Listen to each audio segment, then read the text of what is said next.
Marka naga soo gaaraya gudaha dalka Itoobiya ayaa waxay sheegayaan in ciidamada jabhadda TPLF ay gacanta ku dhigeen magaalo muhiim ah oo ku dhow magaalada Addis Ababa ee caasimadda dalka Itoobiya kadib dagaalo xooggan oo ka dhacay duleedka magaalada.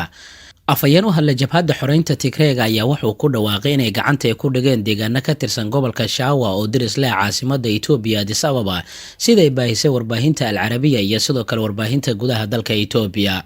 Su-aasha la isweydiinaya ayaa waxay tahay goorma ayay jabhadda TPLF iyo jabhadaha kale ee xulafada la ay gaari doonaan magaalada Addis Ababa iyo goorta Abiy Ahmed oo isaga carari doona magaalooyinka waaweyn ee dalka Itoobiya gaar ahaan caasimadda mar haddii jabhadaha huwanta ay si aad ugu dhawaanayaan magaalada Addis Ababa ee caasimadda dalka Itoobiya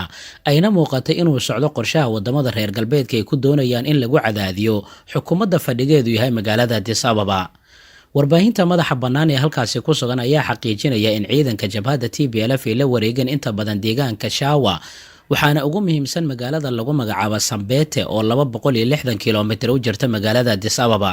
Ciidamada jabhadda TPLF waxay qabsadeen gobolka Shawa waxaana dagaal xooggan la sheegay inuu ka soo bilowday dhanka waqooyi ee Tigreega iyagoo cagta soo mariyay gacantana ku dhiga magaalooyinka Desi, Kobo, magaalada Lalepela, magaalada Gashana, magaalada lagu magacaabo Mersa, gobolka Waldiya ilaa ay soo gaareen deegaanka Sambeta oo 260 kiiloomitir u jira magaalada Addis Ababa waana magaaladii ugu dambeysay oo gacantooda soo gashay jabhadda TPLF. Waxaa hadda u haray kaliya waxay tahay inay u jihaystaan dhanka iyo magaalada Addis Ababa ee caasimadda Itoobiya.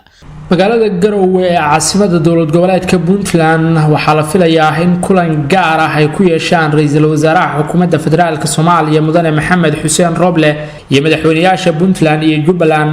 ra'iisul wasaare Roble ayaa booqanaya magaalada Garowe oo uu safar ku tagi doono halkaasi oo maalmihii la soo dhaafay ay kulamo gooni kula hayeen madaxweynayaasha Jubbaland iyo Puntland ee Axmed Maxamed Islaam Axmed Madoobe iyo Siciid Cabdilaahi Dani. wararka ayaa sheegaya in qorshuhu ahaa in madaxweynaha Jubbaland uu dib ugu laabto magaalada Kismaayo hase yeeshee ra'iisul wasaaruhu uu ka codsaday inuu sugo inta uu ka imaanayo Garowe si halkaasi ay ugu kulmaan. ra'iisul wasaaraha iyo madaxweynayaasha Puntland iyo Jubbaland ayaa kulankooda waxa ay kaga hadli doonaan arrimo ku saabsan doorashada golaha shacabka iyo sidii looga gudbi lahaa caqabadaha doorashada ku horgudban digniinta ka imaanaysa dhanka beesha caalamka iyo daaha doorashada corona ee caalamka militariga Suudaan ninka isafgambiyay labada jeer General Abdulfatah al-Burhani ayaa soo saaray go'aamo uu ku tilmaamay inuu soo celi doono dastuurkii dalka u laalay sidoo kale uu sii wadi doono wada hadallada uu ku tilmaamay inay wad qaybsi ay noqon doonaan oo la yeelanayo xubnaha dawladda. waxa uu la kulansanaa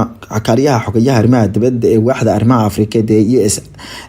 loo yaqaan US African Affairs Molly Phil waxaana ay sheegeen in ay ka wada hadleen arrimo waaweyn oo ka mid tahay xaqiijinta iyo dib u soo celinta hanaanka dimuqraadiyad iyadoo militariga dalkaasi wali sii wadaan iska hormaado xoog ah oo ay kala hortagayaan dadka iyagu diiday ee ka dhiidiyay in ay militarigu ay awood qaataan. xal sheegan dalkaasi awoodooda gacanta ku dhigeen dad loo maleynayo